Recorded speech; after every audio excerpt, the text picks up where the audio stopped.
my daughter came home from school in tears. Mom, Grandma gave cousin Lily a designer bag and a trip, but she only gave me a dollar toy. I hugged her and called my mom. She laughed. Well, Lily deserves the best. Your daughter should be grateful she got anything at all. But days later she faced a consequence she never expected.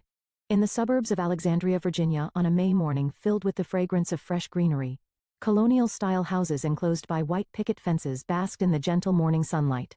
Emma, don't forget your lunch. I made your favorite pot roast sandwich today, Jennifer Wilson called out as she saw off her third-grade daughter at the front door. Emma, wearing a light pink dress, hugged her mother tightly and responded with a bright smile. I love you, Mom. Her gesture was as warm and bright as the spring sunshine. The dogwood flowers blooming in the neighborhood seemed to watch over this tender moment between mother and daughter. Her husband Michael, heading to the construction site in his white pickup truck, waved goodbye, saying, "Take care." As the owner of a small but successful construction company, he carried in his heart the pride and responsibility of supporting his family. Jennifer's daily routine as a nurse at the local hospital began after seeing Emma off to school. Changing into the clean scrubs she'd found at TJ Maxx, she would make the usual 15-minute drive to the hospital, where police patrol cars occasionally sounded their sirens. Along the way, Old Town's historic streets gleamed in the morning light. Good morning, Jennifer. Looking forward to working with you today. As she exchanged greetings with her colleagues, she recalled last night's events. The dinner table they had shared around the kitchen island after Michael had finished his construction work, with Emma excitedly talking about her piano recital. It warmed her heart. There was soccer practice coming up on the weekend too. It was ordinary, yet undeniably precious happiness. However, beneath this peaceful daily life, invisible cracks were slowly widening. Her sister Catherine lived in an upscale neighborhood with her husband Gregory, a vice president at an investment bank, and their daughter Lily, who attended private school. They resided in a Georgian mansion, surrounded by luxurious activities like horseback riding, ballet, and tennis. Their mother Margaret openly favored Catherine's family. Margaret, an influential member of First Presbyterian Church, valued social reputation above all else. During Sunday brunch after service, she would proudly introduce Catherine's family, while casting Emma got a dollar store doll. For birthdays, only Lily received special gifts like a trip to Disneyland. In family photos, Lily, dressed in new clothes from Nordstrom, was placed in the center, while Emma, wearing second-hand dresses, was pushed to the side. At charity bazaars and garden club tea parties, Margaret's discriminatory attitude persisted. Catherine not only went along with her mother's behavior, but sometimes took the initiative in showing disdain for her sister's family. Recently, their father Robert, who had retired as an executive at a major corporation, began to notice his wife's behavior. After 40 years of being consumed by work, he was finally starting to see the reality of his family. On the way home from Wednesday Bible study, he would question his wife. Margaret, why such different treatment between Emma and Lily? Oh, you wouldn't understand. Social appearances. Behind the peaceful facade of weekend church attendance, in the historic red brick church established in 1772, family tensions were quietly but surely deepening beneath the exchange smiles. The May, at 3 in the afternoon, the wind chime-like sound of school dismissal echoed through Maple Street, lined with colonial-style houses. The geraniums on the Wilson family's porch bloomed brilliantly in the early summer sunlight. Their well-tended garden, which won prizes every year in the local gardening enthusiast contest, reflected the warm atmosphere of their home. Jennifer had finished her hospital shift early and was preparing to welcome her daughter. In the kitchen, she was baking chocolate chip cookies, Emma's favorite. These homemade treats, made from her grandmother's recipe, were always guaranteed to bring a smile to her daughter's face. As the sweet aroma filled the room, she was planning tomorrow's menu while storing organic vegetables and fresh ingredients from Whole Foods in the refrigerator. Usually at this time, the energetic voices of neighborhood children could be heard. Emma would often chat with her friends and sometimes stay to do homework. But today was different. I'm home. The voice from the entrance set off maternal alarm bells. It wasn't her usual cheerful tone. Instead, it was heavy and suppressed. Jennifer caught her breath at the sight of Emma entering the living room. Her usually neat St. Mary's private school uniform was disheveled, the navy pleated skirt was crooked, the white blouse wrinkled. The embroidered emblem on her chest seemed to be crying, twisted out of shape. Her normally well-tied brown hair was messy, and the straps of her Ralph Lauren backpack trembled in her tightly clenched hands. Large tears were flowing from Emma's eyes. The edges were red and swollen, with dried tear tracks on her cheeks. Emma, what's wrong? As Jennifer rushed over, Emma responded with a choked voice. There was no trace of the daughter who had bounced out that morning with a bright, "I love you, Mom." Mom. Grandma gave Lily a Gucci bag and a trip to Disneyland. But for me, Emma's voice trailed off as she pulled a small box from her backpack. A cheap plastic doll from the dollar store was stuffed into a careless box without even gift wrapping. Dust had already settled on the doll's surface. How did you find out? Lily was bragging about it at school, in front of everyone. Emma's voice trembled. With each quiver of her small lips, her mother's heart shook too. During recess, Lily brought her new bag. Everyone was gathering around saying wow, and then Emma choked on her words and took a deep breath. Pressing the sleeve of her white uniform against her eyes, she struggled to continue. Lily said, "Grandma gave this to me. She said I deserve expensive things." But Emma then she took out my present box and showed everyone, saying, "Look at this." Everyone was laughing. Tears flowed again. Emma's small shoulders shook. The kitchen, filled with the sweet smell of cookies, was now heavy with sadness. Jennifer held her daughter tightly. Anger burned inside her chest, but she desperately tried to contain it while continuing to rub her daughter's back. The scent of laundry detergent and classroom chalk mingled on Emma's uniform. "Wait here." Jennifer picked up her phone and dialed her mother's number. After 3 rings, Margaret's voice came through. In the background, the lively voices of upper-class ladies at a garden club tea party could be heard. "Well, Jennifer, this is unusual. Mom, what's the meaning of this?" "What do you mean?" The difference in presence between Emma and Lily. A superficial laugh came through the phone. Along with the clinking of teacups, the voice sounded even more arrogant. "Really, calling about such a trivial matter? This isn't trivial. Why such discrimination?" "Well, Lily deserves the best, doesn't she? She's Catherine's daughter. The daughter of an investment bank vice president's wife needs certain things. Your daughter should be grateful she received anything at all. I never thought I'd have to explain such obvious things at my age." Margaret's voice dripped with the arrogance born from years of social status. As a leader in First Presbyterian Church, her words carried absolute confidence. Obvious? How is hurting Emma's feelings obvious? My, how dramatic. You see, in society there are classes. Jennifer hung up. She saw no point in continuing the conversation. She placed her trembling hand on the kitchen counter and exhaled deeply. At dusk, when Michael returned home from work, she told him about the day's events. She could see anger burning in her husband's eyes, despite his exhaustion from construction work. How could they? Michael clenched his fist. Blue veins stood out on his large hands, toughened by construction work. "But let's think this through calmly," Jennifer said, gently holding her husband's hand. "For Emma's sake, let's focus on what we can do." They talked for a long time. Outside the window, dusk quietly enveloped the street.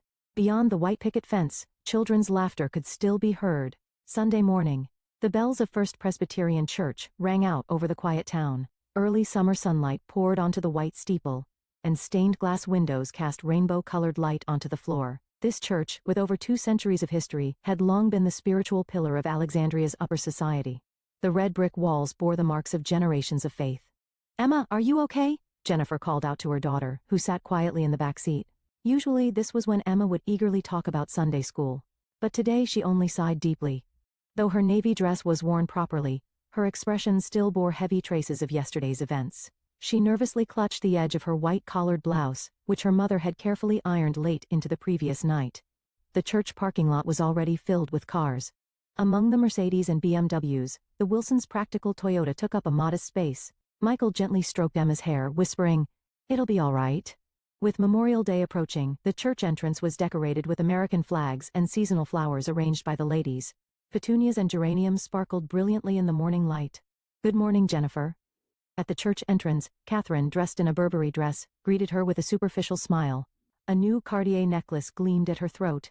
Beside her, Lily proudly clutched her new Gucci bag. Even Lily's shoes were clearly from a luxury brand. "Lily, what a lovely bag." Country club members showered compliments. Margaret placed her hand on her granddaughter's shoulder with a proud expression. The scent of eau de parfum wafted from her Lakoff twin set. "Yes, only the best for my precious granddaughter." At those words, Emma's shoulders trembled slightly. The service began, and the congregation was enveloped in a solemn atmosphere. The majestic sound of the pipe organ filled the old church. However, the silence didn't last long. During Sunday school time, an unexpected incident occurred in present. Lily's malicious voice echoed through the marble hallway. "Stop!" Emma's trembling voice. Her hands clutched the dollar store doll even tighter, the same doll she'd been holding since yesterday. "But I want to show everyone the difference between what Grandma gave me and Emma. It's only natural there's a difference in class, right?" Robert, who happened to be passing by, overheard this conversation. His keen executive's eye didn't miss the subtle expressions on his granddaughter's faces. Years of experience immediately alerted him to the abnormality of the situation. Lily, what do you mean by that? At his stern voice, Lily flinched. Surprised by the unexpected harsh tone from her usually gentle grandfather, she showed an expression of shock. Grandfather, explain yourself. Robert's voice carried the authority cultivated through 40 years of corporate management. His gaze held the same sharpness he once showed at crucial shareholders' meetings. Reluctantly, Lily began to explain about the presents, the Gucci bag, the Disneyland trip, and Emma's dollar store doll. Robert's expression gradually darkened. Deep wrinkles etched themselves along with his anger. Margaret. His voice echoed through the sanctuary, causing the congregation to turn. Even the pastor's sermon paused momentarily. Light through the stained glass illuminated Robert's anger-filled face. Robert, what's wrong? This is church. Margaret tried to admonish him in a low voice, conscious of the surrounding eyes. However, she saw an anger in her husband's expression that she had never witnessed before. I want an explanation. Why this difference between our granddaughters? Answer me before Christ. Well, social appearances? Robert's voice grew stronger. The authority of his years as a corporate executive poured out with his anger. His voice seemed to reach the sanctuary's ceiling. In 40 years of marriage, I've never been so disappointed. What have we valued all this time? His words hung heavily in the silent sanctuary. As everyone held their breath, only the pipe organ's resonance faintly trembled in the air. You don't understand. Social appearances in this world. What appearances justify crushing our grandchild's heart? Robert's angry voice made the stained glass windows tremble. His voice carried the pain of 40 years of marital trust crumbling. Christmas presents, birthday gifts, treatment, and family photos. I've heard it all. What are you thinking? Is this what our family bonds amount to? But Lily is. Lily is what? Because she's Catherine's daughter? Because she's an investment banker's daughter? You think such reasons matter before God? Robert confronted his wife. The congregation watched with bated breath. Even among the elders, surprised voices could be heard. This is not the love our church preaches. Christ's teachings speak of equality. And you. Robert stumbled over his words. Beside him, Emma trembled slightly. Though startled by her grandfather's anger, she understood in that moment that his anger was in defense of her. Come here, Emma. Robert gently drew his granddaughter close. With his large hands, he rubbed her back just as he had once held his daughter Jennifer. Grandpa will make this right. I promise before God. At those words, tears flowed from Emma's eyes. But these were different from yesterday's tears of sadness. They were warm tears of relief.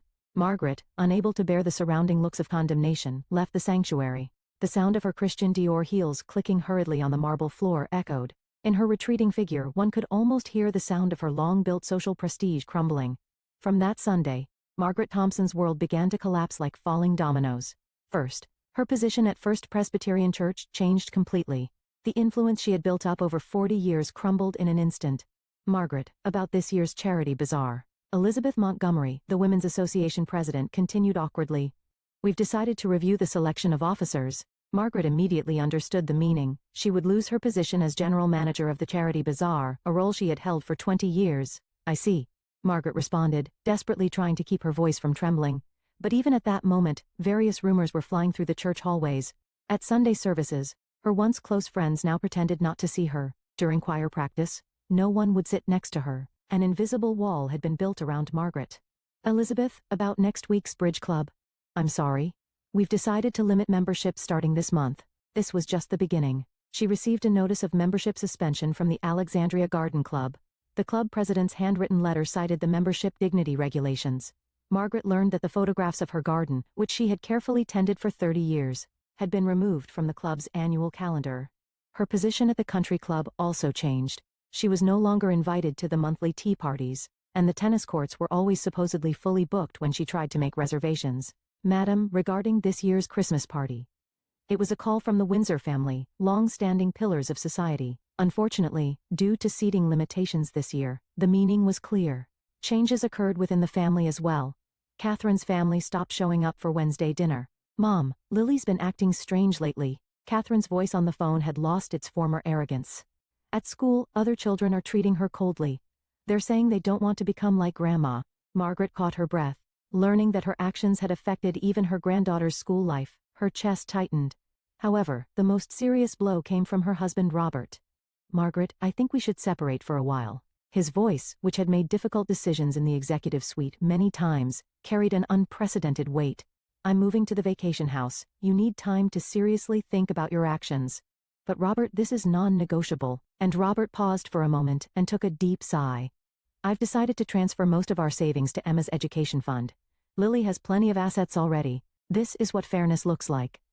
At those words, Margaret's knees gave way. Sitting on the sofa in her luxurious living room, Margaret stared out the window. Well-tended spring flowers still bloomed brilliantly in the garden. However, the friends with whom she once shared this beauty were now gone. Her cell phone rang. She hurriedly hung up when she saw St. James Luxury Senior Living displayed on the screen.